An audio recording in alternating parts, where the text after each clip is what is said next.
C'est quoi ton jeu va vous faire découvrir ou redécouvrir un jeu vidéo, de société, de rôle ou de n'importe quel autre genre à travers une expérience marquante vécue par mon invité du jour. Installez-vous confortablement et bonne écoute.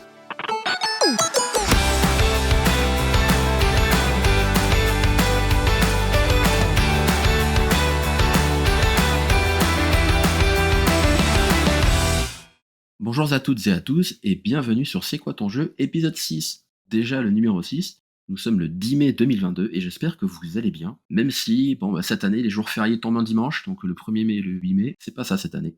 Pour ma part, ça va, et je ne vous cache pas que je suis particulièrement excité aujourd'hui car nous allons découvrir un jeu vidéo, et attention, pas n'importe lequel, puisqu'il s'agit quand même aujourd'hui d'un sacré monument sur lequel nous allons nous attarder. Alors oui, encore un jeu vidéo, mais de toute façon, qu'importe le flacon, pourvu qu'on ait l'ivresse, comme on dit, car on n'en a jamais assez. Avant de commencer, je tiens à vous rappeler que vous pouvez écouter les épisodes précédents en vous rendant sur cqtj.fr et sur les autres réseaux sociaux accessibles via les notes de l'émission. Et de plus, n'hésitez pas à rejoindre le Discord de l'émission si vous souhaitez me faire part de vos propres souvenirs ou encore réagir sur les épisodes déjà sortis. Allez, fin du suspense, je l'entends qui trépigne un petit peu d'impatience. Je ne la fais pas plus attendre, je suis ravi d'accueillir aujourd'hui Mina Gavi. Et bonjour tout le monde. Comment vas-tu? Bah super bien, et toi? Comment ça va? Bah écoute, ça va. Bon, aujourd'hui, temps un peu pluvieux, mais bon, je suis en agréable compagnie, donc ça fait du bien. Eh bah écoute, moi aussi, c'est le top et puis, bah pareil, temps pluvieux, mais je crois que c'est partout la même. Alors, sans rentrer dans les détails, est-ce que tu peux nous dire qui tu es pour les gens qui ne te connaîtraient pas? Alors moi, c'est Mina Gavi, j'ai 28 ans et je suis streameuse, gaming sur Twitch et je suis aussi youtubeuse. C'est-à-dire que je publie mes replays principalement sur YouTube et j'ai une chaîne secondaire qui est Mina Gavi, classique, où je vais faire des crash tests, mais voilà, c'est vraiment en dehors du milieu du gaming. Donc là, on va parler de vraiment du centre gaming. Donc voilà, je suis une petite streameuse, j'ai commencé il y a quelques mois seulement. Pour avoir un peu vu ton contenu, je le trouve extrêmement agréable à regarder, donc Je te remercie. c'est l'une des raisons pour lesquelles je t'ai lancé l'invitation. Alors je me suis beaucoup entraînée quand même, avant, j'ai fait plusieurs partenariats. C'était il y a quand même très longtemps, hein. J'ai commencé, internet en 2009, donc ça date un petit peu, mais je m'étais jamais attardée dessus et bah là, on passe aux choses sérieuses maintenant. Après le teasing que j'ai fait en début d'émission, où j'espère que je t'ai pas mis la pression concernant le jeu qu'on va évoquer. Non, pas du tout. Alors pour ceux qui écoutent directement l'émission sur YouTube ou sur le site, savent de quel jeu on va parler. Sinon, je te laisse le plaisir d'annoncer le jeu qu'on va parler. Alors on va parler de League of Legends, ce jeu incroyablement phénoménal parce qu'il regroupe quand même, plusieurs millions de personnes. Donc on est vraiment sur un des jeux, je pense, les plus joués au monde. On est sur un jeu aussi, qui regroupe beaucoup, énormément même, de championnats. C'est vrai, enfin, l'e-sport s'est vraiment développé vraiment autour de League of Legends. Et oui, ça a vraiment été le jeu qui a lancé, vraiment l'e-sport dans son plus haut sommet actuellement et en espérant que ça évolue encore plus. Ce serait vraiment bien sur d'autres jeux, hein, aussi, également, mais c'est vrai que League of Legends a quand même entraîné une euphorie, pour l'e-sport. Complètement. Alors pour faire un petit résumé de ce qu'est League of Legends, sorti en octobre 2009, C'est bien ça, oui. ouais, c'est rapidement imposé comme la référence du genre MOBA. C'est bien ça. Pour ceux qui ne connaîtraient pas le terme MOBA, c'est Multiplayer Online Battle Arena, donc les jeux où les joueurs s'affrontent dans une arène. Ce qu'on peut dire de League of Legends, c'est qu'il est largement inspiré du mode Dota de Warcraft 3 à l'époque, mais dès la sortie, le jeu a explosé la scène e-sport avec un game design qui pour moi reste simple, clair, même s'il est quand même très très dur à maîtriser, je trouve, du fait qu'il y a quand même beaucoup de champions différents. Alors ils ont fait un travail phénoménal au niveau des cinématiques surtout, même si bien évidemment on ne les ressent pas en jeu, mais il y a tout un travail artistique derrière. Riot Games, qui a du coup créé League of Legends, a créé vraiment un univers autour de ce jeu-là. On est vraiment parti d'un simple jeu, gratuit, hein, il faut pas l'oublier, c'est un jeu gratuit sur internet.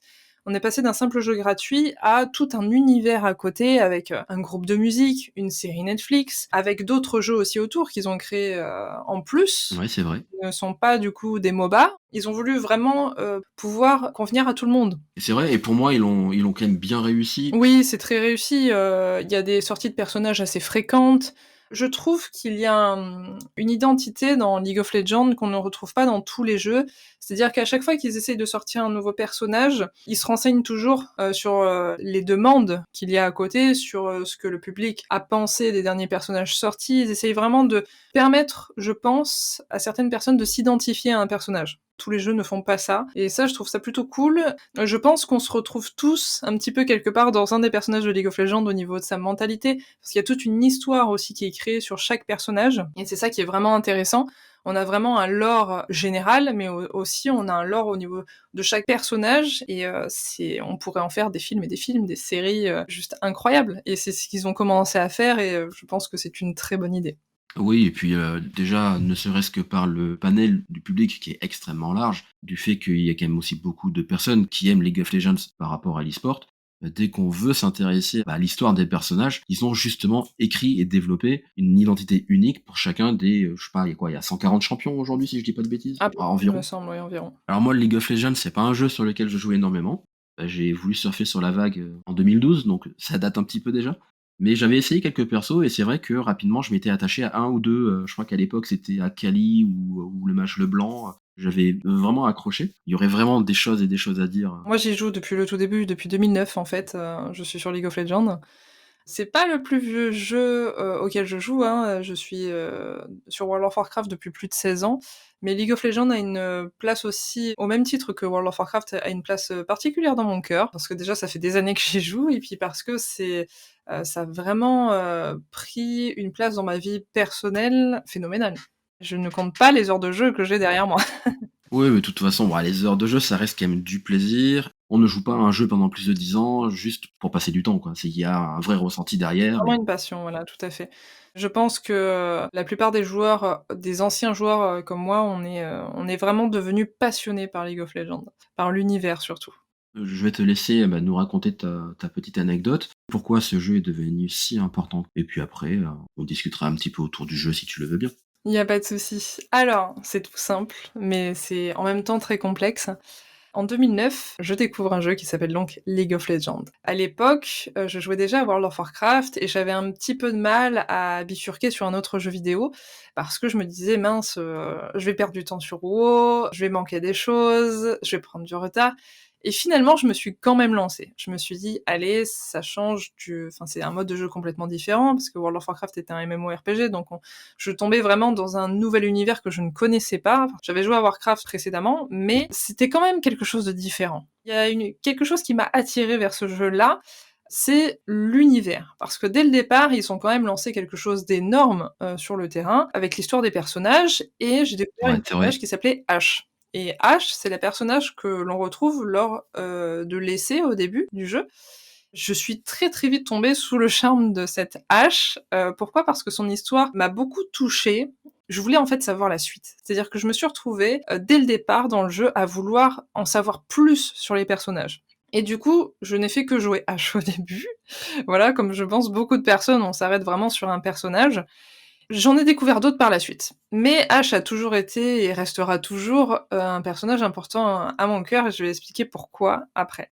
Si je peux me permettre de te couper la parole, c'est vrai que Ashe, tu as le droit de me taper sur les doigts, mais je trouve qu'elle a un design qui ressemble beaucoup à Sylvanas, de Warcraft 3 et des débuts de WoW. Est-ce que c'est l'une des raisons qui t'a attiré vers, ce personnage? Alors, effectivement, il y a un petit côté, ressemblant, mais, je dirais plus du personnage Azshara dans ces cas-là de World of Warcraft. D'accord. Alors, pas tant au niveau de la personnalité, en fait, contrairement à Sylvanas et Azshara de World of Warcraft, où là, c'est vraiment une question de personnalité, au-delà du design du personnage. Ash, c'est vraiment dans le design et en fait, c'est son environnement. C'est-à-dire que c'est une personnage qui est née dans les pays de Fjeljord, qui est dans le nord, donc elle est dans un environnement froid. C'est une archère. J'ai fait du tir à l'arc, en Ça te fait, parle donc forcément. elle me parle parce que voilà, j'ai fait du tir à l'arc, parce que je me bats avec mes cheveux pour avoir les cheveux le plus blancs possible depuis des années et en fait, je me suis retrouvée un jour à me regarder dans le miroir et à me dire: «Je pourrais cosplayer Ash, en fait, sans changer grand chose». Elle m'a de suite parlé parce que je me suis en quelque sorte identifiée à cette personnage, parce que c'est une battante aussi quelque part, c'est une femme forte et c'est vrai qu'elle donnait un certain goût d'espoir, en fait, comme personnage, pour moi, dans ma vie réelle. J'avais une vie très difficile à cette période-là, j'ai eu un passé un peu compliqué D'accord. et en 2009, c'était une période un peu pourrie pour moi, pour être direct et le fait de me retrouver dans un personnage puissant me redonnait confiance en moi, en quelque sorte. C'est-à-dire que je me disais: «Bon, je vais être forte comme Ash, quoi» et j'étais encore jeune, hein, mais voilà, ça a été vraiment un élan d'espoir et ça a été une force, en quelque sorte, pour moi, dans un moment de ma vie où j'étais, vraiment au plus bas. Voilà, c'est vraiment un personnage qui m'a parlé, mais j'ai bifurqué vers un autre personnage qui s'appelle Annie par la suite. C'est une petite fille, qui balance son ours en peluche, c'est son attaque ultime. Elle balance son ours D'accord, en peluche, qui, grandit et qui fait enfin, ça fait vraiment une explosion de feu, ça peut one-shotter facilement, en fait, hein. C'est vraiment très puissant quand on a beaucoup de puissance et j'ai fini par jouer que Annie. J'ai installé Annie Mid, c'est-à-dire que je refusais catégoriquement de jouer un autre personnage qu'Annie Middle parce que j'y arrivais au début. C'est-à-dire que c'était vraiment le personnage, d'accord. je m'identifiais pas à Annie, mais dans le jeu, j'ai découvert grâce à ce personnage-là mes compétences. C'est vraiment parti de là. Puis, je suis en train de regarder la page du perso Annie pendant qu'on parle. C'est vrai que le perso a l'air intéressant, ses capacités sont un peu destructrices quand même, mais Alors, Annie à l'époque se jouait middle tout le temps, maintenant je ne sais plus trop parce que je ne la joue plus du tout en fait. d'accord. J'ai arrêté de jouer à Annie quand, je suis passée niveau 30. À l'époque, il y avait que 30 niveaux, maintenant on peut monter un nombre indéfini de niveaux. Mais on avait accès aux ranked, donc aux parties classées niveau 30. Je me suis rendu compte en commençant à les classer que, bah, Annie Middle, c'était plus comme avant, ça devenait de plus en plus difficile, du coup je suis passée support comme beaucoup de filles, sur League of Legends, je le sais. C'est encore une autre histoire à côté. J'ai eu en fait comme une évolution dans League of Legends et j'ai l'impression d'avoir évolué dans ma vie IRL au même rythme que dans League of Legends. D'accord, tu Voilà. suivi le jeu en termes d'évolution, quoi. C'est tout à fait ça et c'est un jeu qui m'a permis de grandir également. La petite anecdote, là-dedans, c'est que j'ai énormément déménagé, en fait. À chaque fois qu'un événement de ma vie IRL changeait, bah, je m'identifiais à un nouveau personnage Ouais, à chaque fois et ça m'aidait à me rendre un petit peu plus forte, psychologiquement parlant, dans ma vie de tous les jours. En fait, League of Legends, c'est devenu comme un échappatoire pour moi et le fait de gagner des games, ça me redonnait de la force. Ça me redonnait confiance en moi, et c'est ça qui m'a poussée en fait à continuer et à vouloir évoluer dans le jeu, jusqu'à ce que je finisse par stagner, hein, bien évidemment, ça nous arrive à tous. J'ai arrêté les parties classées quand Teamfight Tactics est sorti, c'est un autre mode de jeu de League of Legends, et je me suis mis à fond dans Teamfight Tactics, à entamer les classés, et ben, depuis j'essaye de monter le plus possible. C'est pas d'accord. évident, mais j'essaye. De ce que je peux voir sur certains de tes replays, moi je suis loin d'avoir ce niveau-là, donc du coup, c'est, pas mal. Alors j'ai pas un gros niveau, attention, hein. Je suis sortie du LOL, ce qu'on appelle le LOL, hein, c'est-à-dire quand on est fer au bronze. C'est vraiment une étape très difficile à passer, mais je l'ai quand même passée. Et là, je switch entre l'argent et le gold, mais j'ai été challenger il y a très longtemps, il y D'accord. a plusieurs années, en 5 contre 5 classé. C'était une période où je travaillais à domicile, je passais mon temps dessus. Enfin voilà, comme je l'ai déjà dit, c'est beaucoup de temps. Forcément, c'est de l'investissement et puis, bah, à côté, quand on a d'autres impératifs, c'est compliqué. C'est tout à fait ça, mais je pense que pour beaucoup, League of Legends, par rapport à d'autres jeux, va être un jeu qui, va redonner un petit peu confiance en soi, quelque part. Je vois beaucoup de personnes qui regardent les championnats et qui se disent: «Oh, j'aimerais tellement, en arriver à ce stade-là, ça a l'air génial et tout», et puis cet engouement, l'ambiance aussi, la convivialité qu'on a dans ce jeu-là, qu'on retrouve pas dans tous les jeux, c'est vraiment agréable. Après, bien évidemment, comme de partout, il y a des trolls, il y a des personnes malveillantes, bon ça on le subit dans vraiment tous les jeux, c'est pas quelque chose d'exceptionnel. Oui, Mais c'est vrai qu'il y a quand même une très bonne communauté sur League of Legends, malgré ce qu'on peut en dire. bah, je sais qu'à une époque, il y a eu des problèmes de toxicité de la communauté, mais il me semble que Riot a pris quand même des dispositions à ce niveau-là, donc Alors à l'époque, on avait la possibilité, de rentrer dans un espèce de palais de justice de League of Legends et de pouvoir juger les signalements d'autres joueurs. d'accord. Et on gagnait des points en faisant ça, en fait. Je sais pas si c'est toujours possible de le faire aujourd'hui. Ça fait très longtemps que j'ai pas réessayé. Je pense pas que Riot a laissé ce procédé-là, parce que c'est vrai que ça demandait énormément de comment dire? De mise à jour de données, c'était un petit peu compliqué de ce que j'ai su. Mais à l'époque, on pouvait se connecter sur un site, en fait, et on avait accès au tribunal de League of Legends. Ah, c'est fou. Donc c'était ouais, c'était assez incroyable et j'aimais bien, j'allais tout le temps dessus. Et on vous montrait en fait les discussions de certains joueurs et on devait juger si oui ou non c'était, offensant ou pas, si oui ou non il y avait du feed. C'était vraiment drôle. C'est quand même poussé, quoi, au final. Oui, c'était une bonne idée je trouvais parce que ça permettait vraiment, je pense, à certains joueurs aussi de se rendre compte qu'il y avait plus grave que ce qu'ils avaient subi, donc il fallait un petit peu aussi, temporiser sur certaines choses. Et ça permettait aussi à des gens qui eux-mêmes étaient coupables de ces choses-là de se rendre compte de l'impact. Oui. Et c'est ce côté-là qui était intéressant. Moi, ce que je trouve chouette, en fait, dans ta petite histoire, c'est que le jeu, en tant que tel, a été, en fait, un repère pour toi, À chaque fois que la direction de ta vie changeait, il te fallait un point de repère et ce point de repère-là, c'était en fait, le jeu qui te C'est permettait un en peu ça, oui. J'ai toujours eu besoin de m'identifier à un personnage, que ce soit dans un jeu vidéo, un film, une d'accord. série. Je regarde très, très peu de séries et je ne regarde pratiquement plus de films. Je suis vraiment, plus dans les jeux vidéo. Je joue après aux jeux vidéo depuis que je suis toute petite, hein. J'ai commencé avec, les premiers Final Fantasy. J'ai commencé avec Halo 1 et Halo 2 sur, PC et Xbox. Donc c'est vrai que, j'ai toujours eu, cette affection aux jeux Mmh. vidéo. Quelque part, j'ai suivi le mouvement et en même temps, j'ai fait suivre mon mode de jeu par rapport à «mes états d'âme» entre guillemets. Bah, oui, mais en même temps, c'est comme ça qu'on évolue et qu'on grandit donc C'est bien ça, oui, et puis cette force aussi, qu'a Riot de créer des histoires prenantes parce que, quand on s'intéresse à l'histoire des personnages, c'est vrai qu'il y a toujours la situation initiale du personnage, un élément perturbateur, l'élément de résolution et ou non une situation finale, parce qu'il y a beaucoup d'histoires qui ne sont pas achevées. d'accord. On pourrait vraiment même écrire des bouquins. Moi, je serais, intéressée à travailler, avec, Riot pour leur écrire des bouquins sur les personnages, ce sera avec grand plaisir. C'est vrai que c'est intéressant parce que je pense que n'importe qui, lirait toutes les histoires de ces personnages pourrait se retrouver quelque part. Et c'est ça qui est très fort de la part de Riot, sans compter que, une petite parenthèse d'ailleurs à ça, ils ont créé leur groupe de musique, ils ont créé un système, qui est incroyable. Ils ont créé les KDA en prenant 4 personnages de League of Legends et en les transformant en chanteuses de K-pop, en fait. C'est chouette. Ça a eu vraiment un engouement énorme, ça a eu un succès ouf, mais vraiment, ces personnages virtuels-là ont eu plus de succès que des vrais artistes. Et du coup, c'était intéressant, de voir vraiment tout un univers. Et moi, je me suis retrouvée qui n'écoutais pas du tout de ce genre de musique-là, j'écoute du métal en temps normal, mais je me suis retrouvée à écouter de la K-pop parce que j'ai été complètement, absorbée par cet univers. Ça m'a apporté, de la joie et de la bonne humeur, en fait, ça m'a apporté de la positivité. Ça m'a fait du bien, vraiment. À chaque fois qu'ils créaient un nouveau champion, leur désir était vraiment de faire provoquer un choc aux joueurs pour pouvoir justement s'identifier et de créer un écosystème, un univers différent afin déjà d'étendre leur lore et éventuellement, dans un avenir plus ou moins proche, développer d'autres Eh oui, licences et d'autres médias. On l'a vu récemment avec, Arcane, qui a c'est tout été juste. une réussite absolue, Alors Arcane, je l'ai, poncé. Je l'ai regardé au fur et à mesure, en attendant la suite avec impatience, et puis je l'ai re-regardé, du début à la fin et puis je l'ai à nouveau re-regardé et au début, j'étais très sceptique parce qu'ils étaient partis sur un concept de créer une série avec d'autres personnages, mais dans l'univers de League of Legends et j'étais un petit peu déçue et je pense qu'il y avait pas que moi et ouais. je pense qu'ils ont changé d'avis là-dessus. Après je connais pas les détails, mais je pense qu'ils ont retravaillé un petit peu la chose et au final, bah, il s'avérait que non, quoi. Ils ont mis, vraiment les personnages et c'est un vrai plaisir et je pense plus pour les joueurs que les personnes alors il y a beaucoup de personnes qui ne jouent pas à League of Legends, qui ne connaissent pas l'univers, qui ont adoré Arcane, mais il y a beaucoup plus d'émotions, je pense, pour, un joueur de League of Legends, de regarder cette série-là.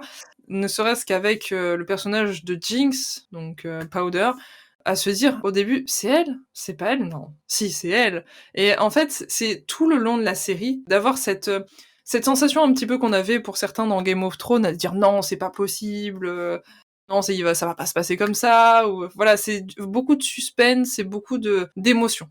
Après le rapport fraternel, en fait, entre Vi et Jinx, c'est quelque chose qu'on n'avait pas vraiment dans le jeu. En fait, ça a permis de créer de nouvelles, émotions, par la suite dans le jeu. Parce que maintenant, quand, par exemple, quand je fais une partie de TFT, je peux poser les personnages de Jinx, Vi et Caitlyn sur mon terrain. Je trouve ça amusant, c'est-à-dire que ça ajoute un petit Ça a côté, créé un lien et voilà, ça crée un lien et puis ça rajoute un petit côté amusant où je me dis: «Bon, je vais les mettre à côté l'une de l'autre», enfin voilà. Après je comprends qu'il y ait des joueurs qui jouent à League of Legends juste pour jouer à League of Legends, qui sont pas vraiment dans la passion du truc. oui, mais ça, c'est comme tout le monde, enfin, comme beaucoup de gens. Dans d'autres jeux, c'est pareil de toute façon. Oui, dans tous les jeux, c'est à peu près pareil, mais c'est vrai que Riot Games nous offre quand même un univers qui est, très, très vaste et c'est ça qui est intéressant. Très, très vaste et je pense qu'ils ont de la matière pour, faire de belles choses en sur les années qui arrivent. Ah, je m'inquiète pas de l'avenir de League of Legends, ça c'est sûr. Ouais, non, moi non plus. Ça c'est sûr, surtout qu'ils ont sorti 2 jeux sur Switch par la suite, donc ça ne fait qu'avancer. Bah, je comprends ton engouement autour du jeu, mais qu'est-ce qui a provoqué la bascule pour te donner envie de te lancer dans le stream? Ça date d'il y a très longtemps. J'avais déjà essayé en fait, il y a quelques années. Je suis, de la génération où, j'ai vu tous les youtubeurs naître en fait. Oui, bah, oui. J'ai connu les débuts de Squeezie par exemple, j'ai connu, la très bonne époque d'Antoine Daniel avec What the Cut, j'ai connu SLG même si bon, j'ai très vite lâché. Donc j'ai grandi dans cette période-là et on en vient à se dire: «Pourquoi pas moi?» Ouais, J'ai toujours aimé cet univers-là et j'ai toujours trouvé ça intéressant, en fait, de pouvoir donner son avis, de pouvoir, discuter de ses points de vue avec un public que l'on ne connaît pas forcément et d'avoir, des avis aussi contraires, de pouvoir faire rire les gens, de pouvoir, avoir une communauté, en fait, de pouvoir, se dire: «Bon, j'apporte quelque chose à des gens», en fait, j'apporte du divertissement et je trouvais ce côté-là intéressant. Après, j'ai moi un handicap dans ma vie réelle, c'est que je suis, quelqu'un de très antisocial et je voyais là-dedans, comment dire? Une espèce de liberté. C'est-à-dire pour moi, je me disais: «Bon, si j'y arrive, c'est que je peux changer, c'est que je peux, être une personne sociale» et j'ai échoué la première fois. Je me suis mis dans le milieu et ça allait pas assez vite pour moi et du coup, je me suis écroulée tout simplement. Ma vie personnelle a fait que je ne pouvais pas consacrer beaucoup de temps à ça, donc c'était un peu brouillon. Je me suis dit: «Bon, je m'arrête là et je reprendrai plus tard, quand ce sera un peu plus le moment». Il y a quelques mois, début août en fait, Ouais. j'avais déjà, créé une chaîne YouTube, mais qui n'a rien à voir, où je faisais des vidéos make-up, des crash tests parce que ça m'occupait, ça me divertissait et je me suis rendu compte que, je montais en abonnés et je me suis dit: «Bon, est-ce que je pourrais peut-être pas, reprendre les jeux vidéo, essayer de faire quelque chose?» Et du coup, je me suis dit: «Bon allez, je me lance dans une chaîne gaming». Mais je ne suis pas allée sur Twitch en live, tout de suite parce que je m'en sentais pas capable. En fait, Il faut sauter le pas, ça je le comprends, quoi. il faut sauter le pas, il faut avoir confiance en soi, c'est très compliqué, on peut pas se permettre la moindre erreur en live. Il faut y aller directement et se dire: «C'est bon, ça va bien se passer». Mais j'étais hyper stressée, du coup je me suis dit: «Bon, je vais faire des vidéos enregistrées dans un premier temps et puis après on verra». C'est ce que j'ai commencé à faire et j'ai commencé à me créer un profil sur tous les réseaux sociaux, en fait, Minagavi Gaming. Alors au début, c'était pas Minagavi, j'ai choisi ce pseudo entre-temps, mais voilà, j'étais vraiment dans le truc gaming, je me suis dit: «Bon, je construis petit à petit, voilà, mon petit terrain et puis on verra bien ce que ça donne». J'ai créé un profil Facebook où j'ai rassemblé 700 personnes. J'ai envoyé toutes ces personnes-là aller voir mes vidéos et tout et ça a commencé à monter un petit au fur et à mesure. Jusqu'à ce que je rencontre le problème que l'on rencontre beaucoup maintenant sur internet et qui me désole encore un petit peu aujourd'hui, c'est la malveillance des gens. Ah bah, ça c'est infâme et Voilà. on pourrait en parler longuement, donc C'est un autre sujet, voilà, mais je me suis retrouvée à avoir des messages en MP assez désagréables et je me suis dit: «Bon, on s'arrête là, je vais faire les choses de mon côté et celui qui voudra viendra dans ma communauté sur Discord» et du coup, j'ai créé un Discord privé où j'envoie de temps en temps des invitations aux personnes, que je sens bien, en fait. tu as bien raison en même temps. C'est ta communauté, hein, donc Voilà, c'est ça et je ça m'arrive de faire un petit peu de pub aussi pour cette communauté-là, de temps en temps, de recruter un petit peu, mais je le fais pas trop vite. Parce que j'ai pas envie de me retrouver, submergée, de personnes où, je me dis: finalement non, ça se passe mal, il y a de la malveillance, ça va pas du tout» et je me suis retirée de Facebook. J'ai, mes comptes Instagram, j'en avais 4, je j'ai réduit en un seul compte pour toutes mes activités, parce que j'arrivais plus à gérer, en fait. J'étais tout le temps sur mon téléphone, à gérer les notifications, à gérer les commentaires, tout ça.